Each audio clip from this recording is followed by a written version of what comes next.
Alright, so, John, you wanted to do a character, and that's awesome.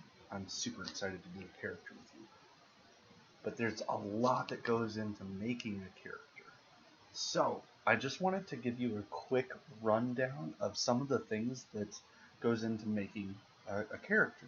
And here, I have a character that I made for a game.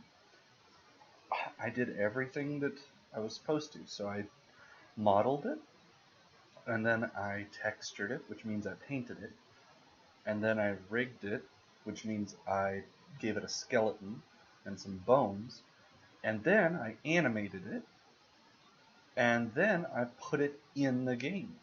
And it was a lot of fun, but it took a long time, and there is a lot of stuff you need to know about 3D in order to make this happen. Now, you can do it, it just takes a little bit. And like I said before, you gotta crawl before you can walk, and you gotta walk before you can run. This character here is when you're about ready to run. So let me show you a little bit what goes into it. So here I am in object mode. I have made my screen a lot bigger here. This is what I normally work with. So I'm doing Control Shift or Control Space to make it bigger. Here we go. I'm going to click my guy, go into edit mode. Now I'm in face mode, and you can see all of the polygons here. That's a lot going on. Now, each one of these polygons is made up of vertices, and the vertices are put in a very specific place to make the character look a certain way. The vertices are made so that it's easier to animate. So for example, I'll give you, here's an edge loop. It's a loop of vertices, and you want to try and do a lot of loops in order to make it easier to animate. Lots and lots of loops. Loops everywhere. And that just makes it easier for the animator. Neat. So here's another loop. And you want to have loops right where there are joints, like your shoulder. Here's a loop. Right around the chest cavity, there's another loop. Here's one. I usually have a bone back here. The elbow is another place for edge loops. And of course the knees and hips, although the hips were difficult. Anyway, so that's how you model. I put all the polygons and all the vertices where they need to go. The other part is, I told you I painted. So let me look at the material. Here we go. I painted this. Oh my goodness, I had so much fun. Now I was supposed to make him look like he was made of rock, and I kinda got it. But what you have to do is you have to have something to paint on. Okay? So if you noticed, when I come in here, and if I go into edit mode, looking at the faces, let's go back to solid, you see the red lines? Those are how you break up the model in order to paint it. Let me show you what I mean. So I'm going to select the front, and over here, actually let's select all of it. I have turned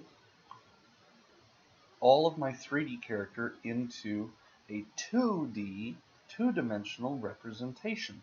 And so, for example, here is the front section.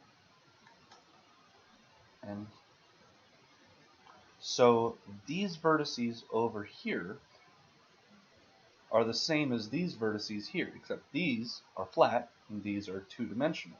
And so what that allows me to do is I can then paint on it. Let me see if I can find I will find the fun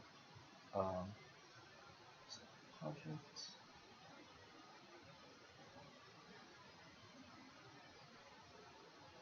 Sorry, should have had this pulled up before.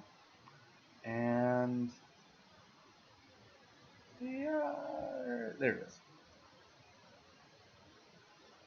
Open this up so I can show you what it looks like. Open it.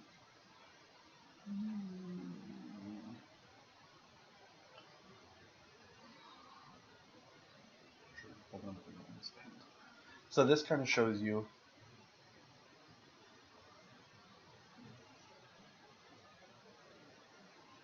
what we're working with here. And so you see the front. Here's the front of my character. Here's the front vertices. And here is the front on the 3D character. So that's how it works. I have to make the 3D into 2D, and then I can paint on the 2D, and then send it back. That was a lot of fun. It's a little complicated, but that's what it is. So then, we get to animate. So for animation, here I'm going to hide this guy.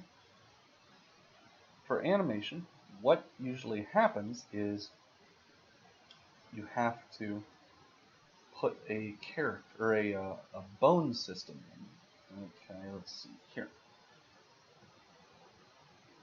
So you have bones that drive the animation, so that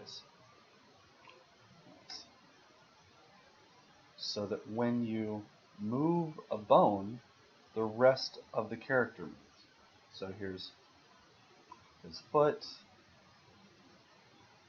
Okay, let's slide back a little bit through the animation. Where's my, where's my slider? There we go. Okay. So I can go through the slider and the guy walks.